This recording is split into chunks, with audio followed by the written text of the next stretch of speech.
ಶರಣಬಸವೇಶ್ವರ ವಿದ್ಯಾವರ್ಧಕ ಸಂಸ್ಥೆ ಹುಟ್ಟಿದ್ದು ಒಂದು ವಿಸ್ಮಯ. ಲಚ್ಚಾಣದ ಸಂಪ್ರದಾಯದ ಪ್ರಕಾರ ಶ್ರೀ ಸದ್ಗುರು ಶರಣಬಸವೇಶ್ವರ ಮಹಾರಾಜರವರ ಆಕಾಂಕ್ಷೆಗಳಿಗೆ ಸಂಪೂರ್ಣವಾಗಿ ಅವರ ಶಿಷ್ಯರಾದಂಥ ಶ್ರೀ ಶಿವಾನಂದ ಸ್ವಾಮೀಜಿಯವರು ಈ ಒಂದು ಹಳಿಂಗಳಿ ಎಂಬ ಕುಗ್ರಾಮದೊಳಗ ಅತ್ಯಂತ ಬೃಹದಾಕಾರವಾದಂಥ ಒಂದು ಶಾಲೆಯನ್ನ ಪ್ರಾರಂಭ ಮಾಡಿದ್ದಾರೆ. ಇವರು ಪ್ರಾಥಮಿಕ ಶಾಲೆಯನ್ನ, ಹೈಸ್ಕೂಲ್, ಕಾಲೇಜ್, ಹಾಗೆ CBSE, ಹೀಗೆ ಅನೇಕ ಕ್ಷೇತ್ರಗಳಲ್ಲಿ ಕೂಡ ಸಾಧನೆ ಮಾಡುತ್ತಾ ನೂರಾರು ಸಾವಿರಾರು ಮಕ್ಕಳಿಗೆ ವಿದ್ಯೆಯನ್ನ ದಾನ ಮಾಡುತ್ತಿರುವಂತ ದಾನಿಗಳಾಗಿದ್ದಾರೆ. ಇವರ ಒಂದು ಸೌಭಾಗ್ಯದಲ್ಲಿ, ಇವರ ಒಂದು ಪ್ರೀತಿ ವಾತ್ಸಲ್ಯ ಆತುರದಲ್ಲಿ ಶಿಕ್ಷಣ ಕೊಡುತ್ತಿರುವ ನಾವೇ ಧನ್ಯವಂತರು. ಇದು ಕೇರಳರು ಪೂರ್ವ ಭಾಗದಲ್ಲಿಯೇ ಅತ್ಯಂತ ಪ್ರಸಿದ್ಧಿ ಪಡೆದಿರುವ ಶಾಲೆಗಳಲ್ಲಿ ನಮ್ದು ಕೂಡ ಶಾಲೆ ಒಂದಾಗಿದೆ. ಈ ಒಂದು ಶಾಲೆಯಲ್ಲಿ ಕಲಿತಿರುವ ನೀವು ಕೂಡ ಪುಣ್ಯವಂತ ಅಂತ ಹೇಳ್ಬೇಕು. ಯಾಕಂದ್ರೆ ಇದರಲ್ಲಿ ನಿಮ್ಗೆ ಮೈ ಪೂರ್ತಿ ಗೊತ್ತಿಲ್ಲ. ಅಲ್ಲಿ 2 ವರ್ಷ ಅಜ್ಜಾರ ಹತ್ರ ಅಪ್ಪರ ಹತ್ರ ಹೋದಾಗ ಕೆಲವೊಂದಿಷ್ಟು ಆಧ್ಯಾತ್ಮ ತತ್ವಗಳು ನೀವು ಅಪ್ಲೈ ಮಾಡ್ಕೊಂಡ್ರೆ ನಿಮ್ಗೆ ಗೊತ್ತಾಗ್ತಿಲ್ಲ. ನಿಮ್ಗೆ ಸಣ್ಣರು ತಿಳಿಯಂಗಿಲ್ಲ, ಅದು ನಮ್ಗೆಲ್ಲ ಅಪ್ಲೈ ಆಗ್ತಿರ್ತ ಹೋಗಲ್ಲ. ಯಾರು ಭಕ್ತಿಯಿಂದ ತೆರೆಬಾಗಿ ಹೋಗ್ತಿರ್ಲ ಅವರಿಗೆ ವರದಾನ ಕಂಪಲ್ಸರಿ ಬರ್ತೈತಿ. ಯಾರು ಹಿಡಿಸಿಕೊಂಡು ಹೋಗ್ತಿರ್ಲ ಅವ್ರ ಹಾಳಾಗಿದ್ದು ಕೂಡ ಗ್ಯಾರಂಟಿ. ಈ ಜಗಗಳು ನಾನು 20 ವರ್ಷ ಎಕ್ಸ್ಪೀರಿಯನ್ಸ್ ಒಳಗೆ. ಅದಕ್ಕೆ ಯಾರು ಕೂಡ ಅಹಂಕಾರಲಿ ಹೋಗ್ಬೇಡ್ರಿ. ಆದಷ್ಟು ತೆರೆಬಾಗಿ ವಿನಯದಿಂದ ಹೋದ್ರೆ ಅದು ನಿಮ್ಗೂ ಚಲೋ ಆಗ್ತೈತಿ ಅಂತ ಹೇಳ್ತೀನಿ. ಜೊತೆಗೆ ಅಂಕುಶ್ ದುರ್ಗಿ ಅವರು ಕೂಡ ಈ ಒಂದು ಮಠದ ಮೇಲೆ ಅತ್ಯಂತ ಪ್ರೀತಿ ಇಟ್ಕೊಂಡಿದ್ದಾರೆ. ಅವರಿಗೂ ಕೂಡ ಒಂದು ಧನ್ಯವಾದಗಳು. ಅವರು ತಮ್ಮ ಅವ್ರು ಹೇಳ್ತಾರೆ ಬೆಂಗಳೂರು ಇರ್ತಾರಲ್ಲ, ಅದು ಕೂಡ ನಮ್ಮ ಶಾಲೆ ಸಿಕ್ಕಿದ ಒಂದು ಭಾಳ ದೈವ ಅನ್ಬೇಕು. ಯಾಕಂದ್ರೆ ಎಲ್ಲರೂ ಮಕ್ಕಳು ನೋಡ್ಕೊಂಡು ಅವರು ಬೇಸಿಗೆ ಸುತ್ತು ಒಳಗೆ ಅವ್ರು ಹೇಳ್ತಾರೆ ಏನಪ್ಪ ಇನ್ನೊಂದು ಮಾತಿದ್ರು ಅವರು ಏನಪ್ಪ ಅಂದ್ರೆ ಮಕ್ಕಳು ಓದ್ತಾರೆ 12 ತಿಂಗಳು ಅಂದ್ರೆ 12 ತಿಂಗಳು ಶಾಲೆ ಕರೆ ಏನಾದ್ರು ತಿಳ್ಕೊರಿ ಅಂತಂದ್ರೆ 12 ತಿಂಗಳು ಸರಿಯಾದ ಮಕ್ಕಳು 6 ದಿನ ಶಾಲೆಗೆ ಇರ್ತೇವೆ, 4 ದಿನ ವೇಷ ಹೋಗುತ್ತೆ ಅಂತಂದ್ರೆ ಅದು ಕೂಡ ಅಷ್ಟೇ ಸತ್ಯ ಇದೆ ಅದೆಲ್ಲ. ಯಾಕಂದ್ರೆ ಸುದ್ದಿಗಳು ಬರ್ತಾವು, ರಜೆಗಳು ಬರ್ತಾವು, 2 ದಿನ ಸುದ್ದಿ, 1 ದಿನ ಸುದ್ದಿ. ನೀವು ಒಂದು 4 ದಿನ ಆರಾಮಿನಲ್ಲಿ ಬಿಟ್ಟಿರ್ತೀರಿ, ಸರ್ ಒಂದು 4 ದಿನ ಆರಾಮಿನಲ್ಲಿ ಬಿಟ್ಟಿರ್ತಾರೋ. ಹಿಂಗಾಗಿ ಎಲ್ಲ ಕೂಡಿ ಕಳೆದಾಗ ಏನಂತಪ್ಪ ಅಂದ್ರೆ ಲಾಸ್ಟಿಗೆ ಅದು ಸಂಖ್ಯೆ ಕಡಿಮೆ ಆಗಿರ್ತದೆ ಎಲ್ಲ. ಅದಕ್ಕೆ ಅವರು ಅಂದ್ರೆ ಒಂದು ಸವಿಸ್ತಾರವಾದಂಥ ಒಂದು ಮಾಹಿತಿ ನಿಮ್ಗೆಲ್ಲ ಈಗ ನೀಡ್ತಾರೋ ಅದ್ರ ಬಗ್ಗೆ ಅವ್ರು ಕೊಡ್ತೇನೆ, ಅವ್ರು ಮಾತಾಡ್ತಾರೆ.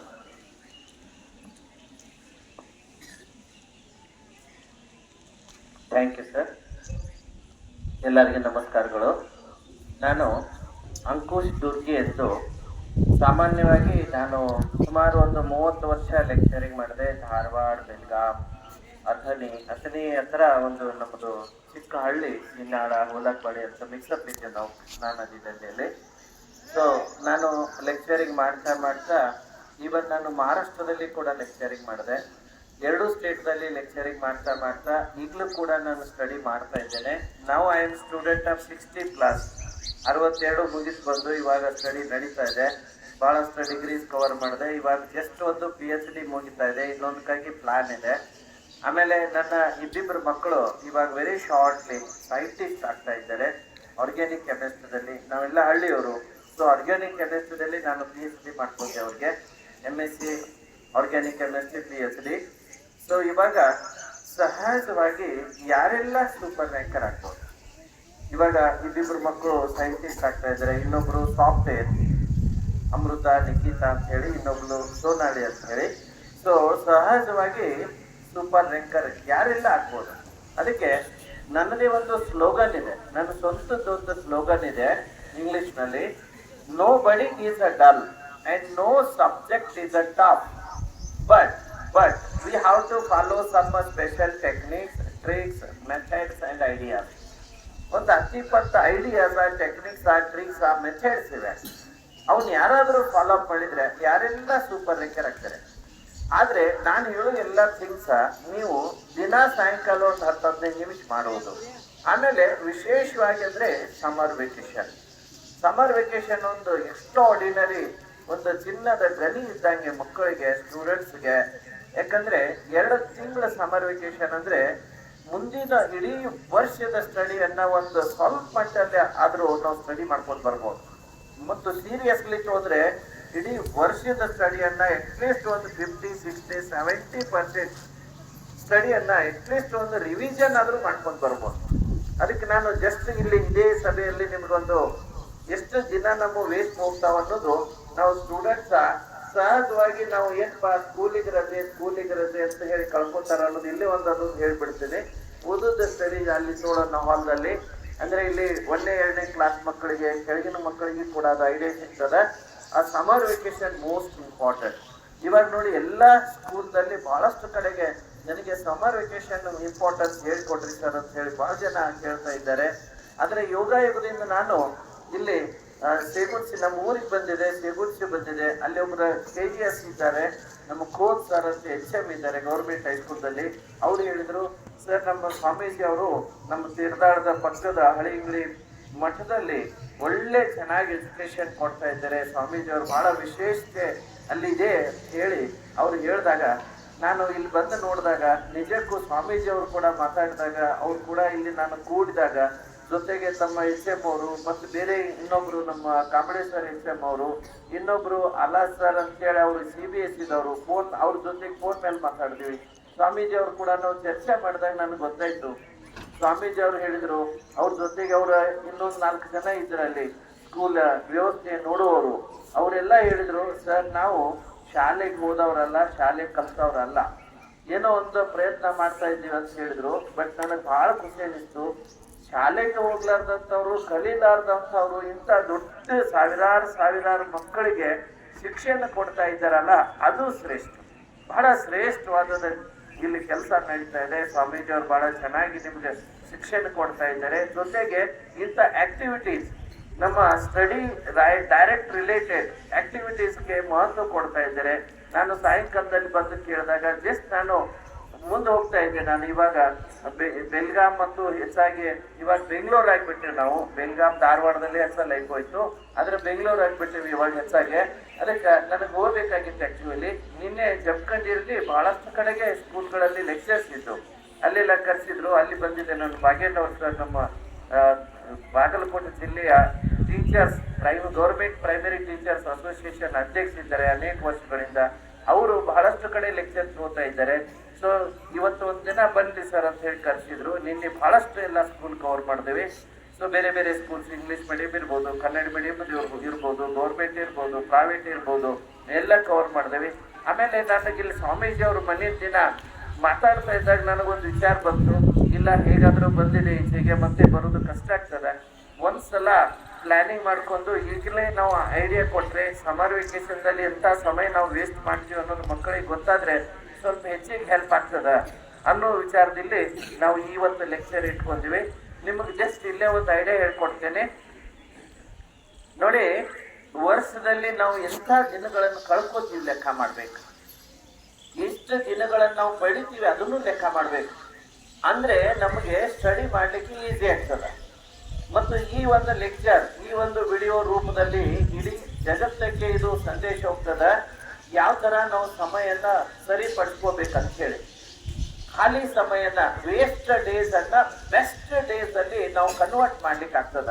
ಅದು ಯಾವ ದಿನಗಳಪ್ಪ ಅಂತಂದ್ರೆ, ಒಂದು ಬೇಸಿಗೆ ರಜೆ,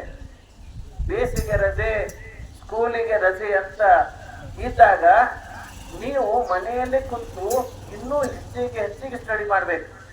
ಯಾಕಂದ್ರೆ ಸ್ಕೂಲೇ ಇರುವುದಿಲ್ಲ ಮತ್ತು ಬಿಸಿಲಲ್ಲಿ ಸುಮ್ಮನೆ ಯಾಕೆ ಗ್ರೌಂಡ್ನಲ್ಲಿ ಅಲ್ಲಿ ಆಡಬೇಕು. ಆಡೋದು ಒಳ್ಳೇದು. ಬೆಳಿಗ್ಗೆ ಬಿಸಿಲು ಕಡಿಮೆ ಇದ್ದಾಗ 1 ಗಂಟೆ ಹೆಚ್ಚು ಕಡಿಮೆ ಆಡಿ ಬನ್ನಿ ಗ್ರೌಂಡ್ನಲ್ಲಿ ಹೋಗಿ. ಸಾಯಂಕಾಲದಲ್ಲಿ ಮತ್ತು ಬಿಸಿಲು ಕಡಿಮೆ ಆದಾಗ ಗ್ರೌಂಡ್ಗೆ ಹೋಗಿ ಆಡಿ ಬನ್ನಿ. ಆದ್ರೆ ಡೇ ಎಲ್ಲ ಮನೆಯಲ್ಲಿ ಕೂತ್ಕೊಂಡು ಪ್ರತಿ ಗಂಟೆಗೆ 10-15 ನಿಮಿಷ ವೇಸ್ಟ್ ಮಾಡ್ತಾ ಮನೆ ಕೆಲಸ ಮಾಡ್ತಾ ಯಾಕೆ ನಾವು ಒಂದು 10-12 ಗಂಟೆ ಸ್ಟಡಿ ಮಾಡಬಾರ್ದು? ಈಸಿಯಾಗಿ ಮಾಡ್ಬೋದು. ಸಮರ್ ವೆಕೇಶನ್ ದಲ್ಲಿ 2 ತಿಂಗಳ ನೋಡಿ. ನನ್ನ ಮಕ್ಕಳದ್ದು ಹೇಳ್ಬೇಕಾದ್ರೆ ನಿಮಗೆ, ಅವ್ರ ಜೀವನದಲ್ಲಿ ಬಂದಿರುವ ಯಾವುದೇ ಸಮರ್ ವೆಕೇಶನ್, ಯಾವುದೇ ಹಾಲಿಡೇ, ಯಾವುದೇ ಸಂಡೇ ಖಾಲಿ ದಿನ ಸಿಕ್ಕರೆ ಕನಿಷ್ಠ 15 ಗಂಟೆ ಸ್ಟಡಿ ಮಾಡ್ತಾರೆ. ಹಾಗಂತೇಳಿ ಹೋಗಿ ಇವತ್ತು ನನ್ನ ಮಕ್ಕಳು ಸೈಂಟಿಸ್ಟ್ ಆಗ್ತಾ ಇದ್ದಾರೆ. ನನ್ನ ಎಷ್ಟೋ ಸಾವಿರಾರು ಸ್ಟೂಡೆಂಟ್ಸ್ ಕೂಡ ಆ ಥರ ಮಾಡಿದ್ದಾರೆ. ಎಲ್ಲರಿಗೆ ದೊಡ್ಡ ಲಾಭ ಆಗಿದೆ. ಸೊ ತಾವು ದಯವಿಟ್ಟು ಮಾಡಿ. ಅದಕ್ಕೆ ನಾನು ಎಲ್ಲರಿಗೂ ಹೇಳೋದು, ಯಾರು ದಡ್ರು ಇರುವುದಿಲ್ಲ, ಯಾರು. ಎಲ್ಲೋ ಮೆಡಿಕಲ್ ಪ್ರಾಬ್ಲಮ್ ಇದ್ರೆ ಹೇಳಲಿಕ್ಕೆ ಆಗೋದಿಲ್ಲ. ಆದ್ರೆ ನಾವು ಸ್ಟಡಿ ತೊಂದರೆ ಆಗ್ತದಲ್ಲ, ಅದಕ್ಕೆ ಕಾರಣ ಈ ಖಾಲಿ ದಿನಗಳು. 2 ತಿಂಗಳ ಸಮರ್ ವೆಕೇಶನ್ ಲೆಕ್ಕ ಮಾಡ್ಕೋತೀರಿ. 2 ತಿಂಗಳ ಸಮರ್ ವೆಕೇಶನ್, ಆಮೇಲೆ 1 ತಿಂಗಳ ನಾವು ದಸರಾ ದೀಪಾವಳಿ ಸಮಯ ವೇಸ್ಟ್ ಮಾಡ್ತೀವಿ. ಒಂದ್ ತಿಂಗಳು ಪೂರ್ತಿ ಇರುವುದಿಲ್ಲ, ಆದ್ರೆ ಅಂದಾಜವಾಗಿ ಹೆಚ್ಚು ಕಡಿಮೆ ಹಿಡ್ಕೊಳ್ಳಿ. ಅಂದ್ರೆ 2 ತಿಂಗಳು ಸಮ್ಮರ್ ವೆಕೇಶನ್, 1 ತಿಂಗಳು ದಸರಾ ದೀಪಾವಳಿ ವೆಕೇಶನ್, 3 ತಿಂಗಳಾದ ಒಟ್ಟಿಗೆ, ಹೌದಲ್ಲ? 3 ತಿಂಗಳ ಖಾಲಿ ಹೊಂಟು. ನೆಕ್ಸ್ಟ್ ವರ್ಷ ಎಲ್ಲ ಸ್ಕೂಲ್ಗಳಲ್ಲಿ ಗೌರ್ಮೆಂಟ್ ಹಾಲಿಡೇ ಇರ್ಬೋದು, ಲೋಕಲ್ ಹಾಲಿಡೇ ಇರ್ಬೋದು, ಮತ್ತೆ ಯಾವುದೇ ಹಾಲಿಡೇ ಇರ್ಬೋದು, ಯಾವುದೇ ರಜೆ, ಅದೊಂದು ತಿಂಗಳು ಹಿಡ್ಕೊಳ್ಳಿ ಹೆಚ್ಚು ಕಡಿಮೆ. ಅಂದ್ರೆ ಅವು 3 ತಿಂಗಳ, ಇದೊಂದು ತಿಂಗಳ, ಒಟ್ಟಿಗೆ ಎಷ್ಟು ತಿಂಗಳುಗಳಾದ? ಈಗ 4 ತಿಂಗಳುಗಳ ಖಾಲಿ ಹೊಂಟು. ನೆಕ್ಸ್ಟ್ ಇನ್ನು ವರ್ಷದಲ್ಲಿ ಬರ್ತಕ್ಕಂಥ ಸಂಡೇ, ನಾವ್ ಏನ್ ತಿಳ್ಕೊತೀವಿ, ಒಂದು ರವಿವಾರ ಅದಪ್ಪ ಬಿಡು, ನಾವು ವಾರೆಲ್ಲ ಸ್ಟಡಿ ಮಾಡಿದೀವಿ, ರವಿವಾರ ಒಂದು ಖಾಲಿ ಬಿಟ್ಟು ಬಿಡು ಅಂತ ವಿಚಾರ ಮಾಡ್ತೀವಿ. ನಾನು ರಿಕ್ವೆಸ್ಟ್ ಮಾಡ್ತಾ ಇದ್ದೇನೆ, ಅದನ್ನ ಖಾಲಿ ಬಿಟ್ಟು ಏನಾದ್ರೂ ಬೇಡಾದ ಥಿಂಗ್ಸ್ ಅನ್ನ ಮಾಡೋ ಬದಲಾಗಿ ಸ್ಟಡಿ ಅಂತ ವಿಚಾರಗಳನ್ನ ಯಾಕೆ ಮಾಡಬಾರ್ದು? ಸುಮ್ಮನೆ ಓಣಿಯಲ್ಲಿ ಅಡ್ಡಾಡುದು, ಯಾರೋ ಮನೆಯಲ್ಲಿ ಹೋಗಿ ಕೂಡುದು, ಮತ್ತೆ ಅಲ್ಲಿ ಅಡ್ಡಾಡುದು. ಏನಾದ್ರೂ ಮನೆಯಲ್ಲಿ ಕಾರ್ಯಕ್ರಮ ಇದ್ರೆ ಮಾಡ್ಕೊಳ್ಳಿ, ಲಿಮಿಟೆಡ್ ಸಮಯದಲ್ಲಿ ಮಾಡ್ಕೊಳ್ಳಿ. ಎಲ್ಲಾದ್ರೂ ದೇವ್ರಿಗೆ ಹೋಗಿ ಬರೋದಿತ್ತಂದ್ರೆ ಹೋಗಿ ಬನ್ನಿ, ದೇವರ ಆಶೀರ್ವಾದ ಇರ್ಬೇಕು. ಎಲ್ಲಿ ಮಠ ಇರ್ಲಿ, ಗುಡಿ ಗುಂಡಾರ್ಗಳಿರ್ಲಿ, ಏನಾದ್ರೂ ಇರ್ಲಿ, ನಿಮ್ಗೆ ಎಲ್ಲಿ ಹೋಗಿರ್ಬೇಕು ಹೋಗಿ ಬನ್ನಿ. ಆದ್ರ ಹೆಚ್ಚಿನ ಸಮಯ ವೇಸ್ಟ್ ಮಾಡಬಾರ್ದು. ಇನ್ನು ಉಳಿದ ಸಮಯನ ಅಲ್ಲೇ ಓನ್ಯಾಗ ಅಡ್ಡಾಡೋ ಬದಲಾಗಿ, ಮಾತಾಡ್ಕೊಂಡು ಕೂಡೋ ಬದಲಾಗಿ, ಸುಮ್ಮನೆ ಮನೆ ಅಡ್ಡಾಡೋ ಬದಲಾಗಿ ಸ್ಟಡಿಗೆ ಅದೇ ಸಮಯನ ಉಪಯೋಗಿಸ್ಬೇಕು. ನೋಡ್ರಿ, ಇನ್ನು ಅವು 4 ತಿಂಗಳದು. ವರ್ಷದಲ್ಲಿ ಸಂಡೇ, ರವಿವಾರ ರೂಪದಲ್ಲಿ 52 ಸಂಡೇಸ್ ಬರ್ತವೆ. ಸಮ್ಮರ್ ವೆಕೇಶನ್ ದಲ್ಲಿ 8, ದಸರಾ ದೀಪಾವಳಿಗೂ 4, 12 ಸಂಡೇ ಬಿಡ್ರಿ, 52 ವಾರ, 40 ಸಂಡೇ ಉಳಿದ್ರಿ. 40 ಸಂಡೇ. ಅದೇ ರೀತಿ 40 ಸ್ಯಾಟರ್ಡೆ ಹಾಫ್ ಆಫ್, ಅಂದ್ರೆ 20. ಅವು 20 ಸ್ಯಾಟರ್ಡೇಸ್ ಮತ್ತು 40 ಸಂಡೇ ಒಟ್ಟಿಗೆ ಎಷ್ಟಾದ್ರು ಎಲ್ಲ ಸೇರಿ 60 ದಿನ ಅದರಿ.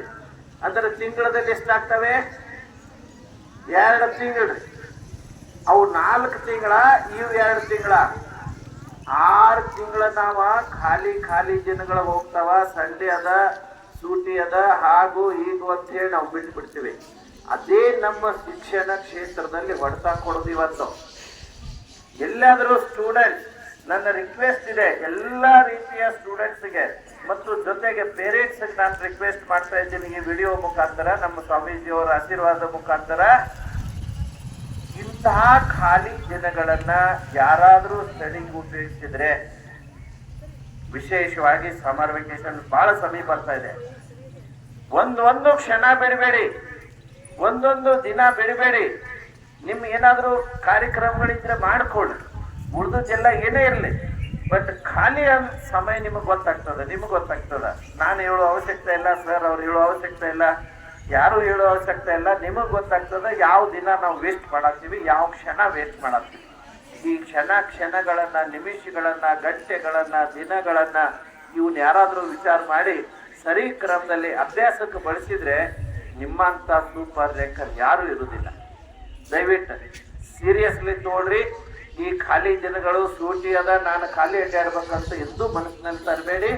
ಮತ್ತು ಈ ವಿಡಿಯೋನ ವಿಶೇಷವಾಗಿ ಈ ವಿಡಿಯೋನ ಯಾರಿಗೆಲ್ಲ ಶೇರ್ ಮಾಡ್ರಿ. ನಾವು ಇವತ್ತು ಸಾಯಂಕಾಲದಲ್ಲಿ ಮ್ಯಾಕ್ಸಿಮಮ್ ನಾಳೆ ಸಾಯಂಕಾಲದಲ್ಲಿ ಈ ವಿಡಿಯೋ ನಾನು ರೆಡಿ ಮಾಡಿ ಯೂಟ್ಯೂಬ್ನಲ್ಲಿ ಅಪ್ಲೋಡ್ ಮಾಡ್ತಾ ಇದ್ದೇನೆ.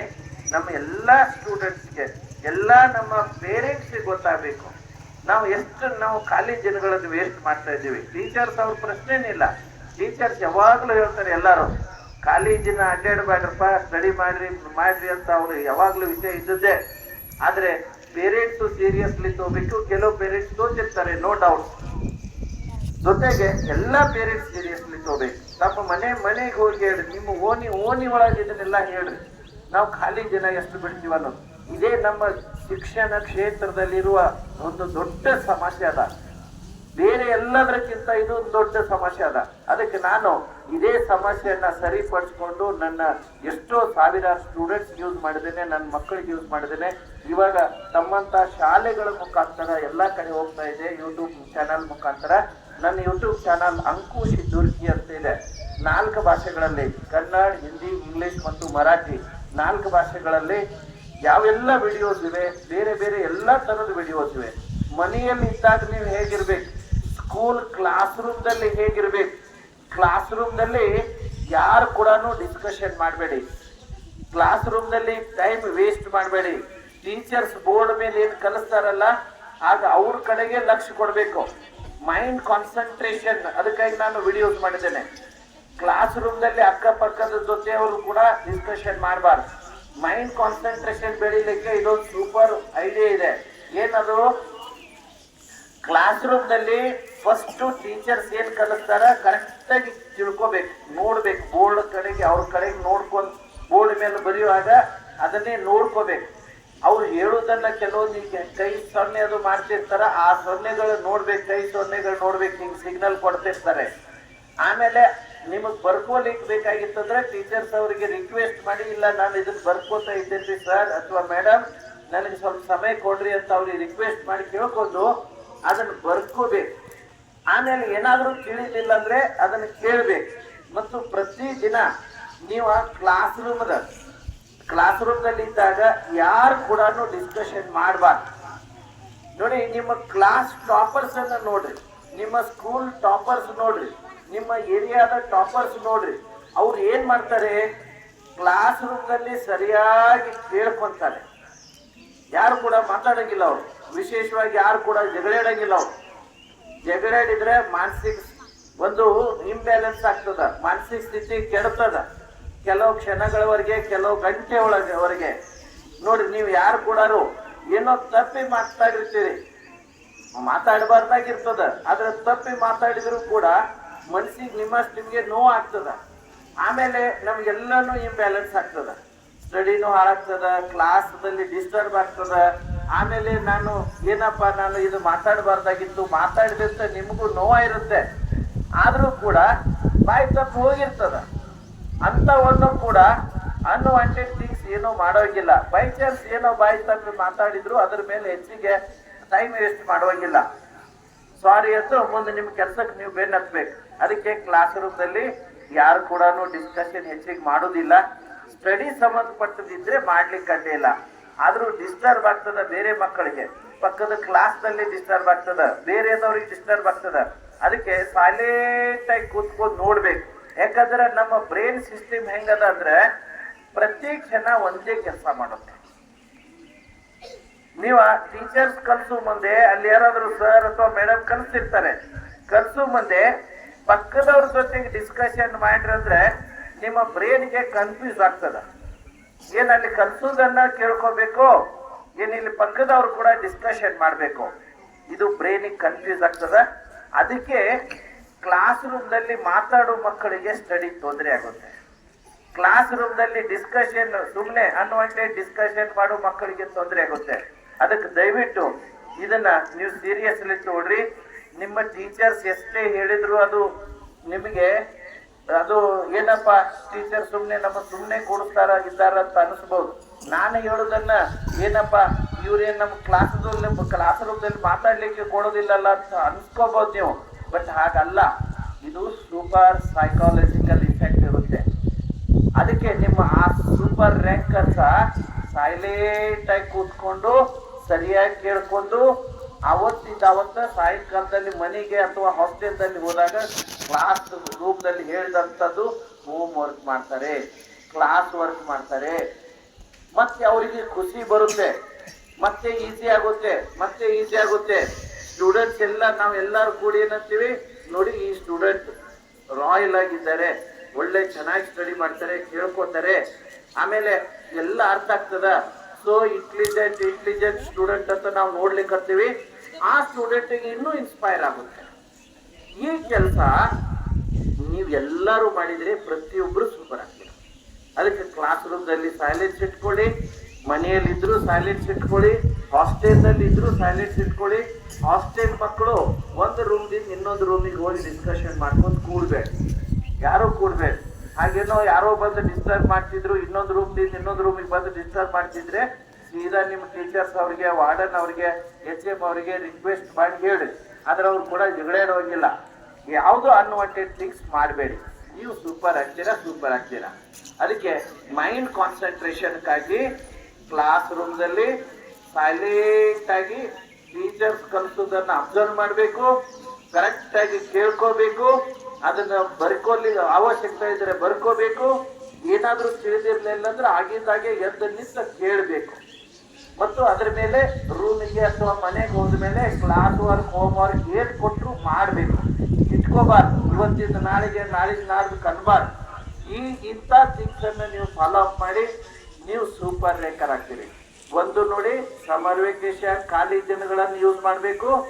15 ಗಂಟೆ ಸ್ಟಡಿ ಮಾಡಿ ಹೈಸ್ಕೂಲ್ ಸೆಕ್ಷನ್ ನಾವು ಅಂದ್ರೆ 6, 7, 8, 9, 10 ಮಕ್ಕಳು ಸಮರ್ ವೆಕೇಶನ್ ನಲ್ಲಿ ಅಟ್ಲೀಸ್ಟ್ 7ನೇ ಕ್ಲಾಸ್ ಹಿಡ್ಕೊಂಡು ಮುಂದಿನ ಅವರು 15 ಗಂಟೆ ಸ್ಟಡಿ ಮಾಡ್ಬೋದು. ಹೋಗ್ಲಿ, ಒಂದು 10-12 ಗಂಟೆ ಆದ್ರೂ ಪ್ರತಿ ಗಂಟೆಗೆ 10 ನಿಮಿಷ ಗ್ಯಾಪ್ ಮಾಡ್ತಾ ಸ್ಟಡಿ ಮಾಡ್ಕೊಳ್ಳಿ. ಆಮೇಲೆ ಉಳಿದವರು 1ರಿಂದ 4ನೇ ಕ್ಲಾಸ್ದವರು ಒಂದು 7-8 ಗಂಟೆ ಸಮರ್ ವೆಕೇಶನ್ ದಲ್ಲಿ ಸ್ಟಡಿ ಮಾಡ್ಕೊಳ್ಳಿ ಖಾಲಿ ದಿನಗಳಲ್ಲಿ. ಆಮೇಲೆ 5, 6 ಹೆಚ್ಚು ಕಡಿಮೆ ಸ್ಟೂಡೆಂಟ್ಸ್ ಒಂದು 10 ಗಂಟೆ ಆದ್ರೂ ಮಾಡ್ಲಿಕ್ಕೆ ಅಡ್ಡಿಲ್ಲ. ಮೇಲಿನವರು ಒಂದು 10-12 ಗಂಟೆ 15 ಗಂಟೆ ಮಾಡ್ಕೊಡ್ರಿ. ಸೂಪರ್ ರ್ಯಾಂಕರ್ ಆಗ್ತೀರಾ. ಫಾಲೋ ಅಪ್ ಮಾಡ್ತೀರಾ? Yes, thank you. ತಮ್ಮ ಸ್ವಾಮೀಜಿಯವರು ಮತ್ತು ಎಲ್ಲ ನಮ್ಮ HM ಅವರು, ಬೇರೆ ಎಲ್ಲ ನಮ್ಮ staff members, teaching, non teaching, ತಾವೆಲ್ಲರೂ ಸೇರಿ ಒಂದು ಒಳ್ಳೆ ಅಮೂಲ್ಯವಾದ ಸಮಯ ಕೊಟ್ಟಿದ್ದು ನನ್ನ ವಿಚಾರಗಳನ್ನು ಹಂಚ್ಕೊಳ್ಳಿಕ್ಕೆ I am very very thankful to one and all. Thanks very. ಇಲ್ಲಿವರೆಗೆ ನಿಮಗೆಲ್ಲ ಹೇಳಿದ್ರು ಏನಪ್ಪಾ ಅಂದ್ರೆ, ನಾವು ಸಮಯವನ್ನು ಯಾವ ರೀತಿ ಹಾಳು ಮಾಡ್ತಾ ಇದ್ದೀವಿ, ದಿನಗಳನ್ನ ಯಾವ ರೀತಿ ಹಾಳು ಮಾಡ್ತಾ ಇದ್ದೀವಿ. ಆ ದಿನಗಳನ್ನ ನಾವು ಹಾಳು ಮಾಡುವ ಬದಲಾಗಿ ಒಂದು ಒಳ್ಳೆ ಕೆಲಸಕ್ಕೆ ಅಥವಾ ವಿದ್ಯಾಭ್ಯಾಸಕ್ಕೆ, ಸ್ಟಡಿಗೆ ನಾವು ಬಿಟ್ಟಿವಿ ಅಂದ್ರೆ ನಾವು ಕೂಡ ಒಬ್ಬ ಸೂಪರ್ ಮ್ಯಾನ್ ಆಗ್ತೇವೆ. ಮತ್ತೊಬ್ಬ ಸೂಪರ್ ಮ್ಯಾನ್ ಆಗೋದನ್ನ ನೋಡಬೇಡ, ನಾವು ಕೂಡ ಸೂಪರ್ ಮ್ಯಾನ್ ಆಗೋಣ ಅಂತ ನಮ್ಗೆ ಏನ್ ಮಾಡ್ತಾರೆ. ಇಲ್ಲಿವರೆಗೂ ಈ ಅಂಕುಶ್ ದುರ್ಗೆ ಅವರು ತಿಳಿಸ್ಕೊಟ್ರು, ಅವ್ರಿಗೆ ಕೂಡ ಒಂದು ಧನ್ಯವಾದಗಳು.